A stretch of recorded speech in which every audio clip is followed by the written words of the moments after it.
એક ઇસમને 3 કિલો 42 ગ્રામ ગાંજો જેની કિંમત ₹30,420 સાથે પકડી પાડતી Saroli police station police commissioner શરૂપમસિંહ ગહેલોત સાહેબ સુરત શહેરનાઓના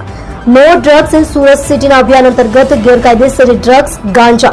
અને ચરસની હેરાફેરી કરતા ઇસમોને પકડી પાડવા અંગેની સૂચના અન્વયે તથા ખાસ પોલીસ કમિશનર સેક્ટર 1 સાહેબશ્રી તથા નાયબ પોલીસ કમિશનર સાહેબશ્રી ઝોન 1 અને મદદનીશ પોલીસ કમિશનર સાહેબશ્રી બી ડિવિઝન સુરત શહેરનાઓના માર્ગદર્શન હેઠળ police inspector Shri S R. Vekariya તથા સર્વેલન્સ સ્ટાફના police sub inspector Shri S R. Rana તથા બીજા સર્વેલન્સ સ્ટાફના માણસો સાથે પોલીસ સ્ટેશન વિસ્તારમાં હાજર હતા. દરમિયાન નિયોલ ચેકપોસ્ટ ખાતે હાજર પોલીસ કોન્સ્ટેબલ વિલેશભાઈ જશવંતભાઈ બક્કલ નંબર 218 તથા police constable Vipulsinh Vanrajsinh બક્કલ number 2233 નાઓને મળેલ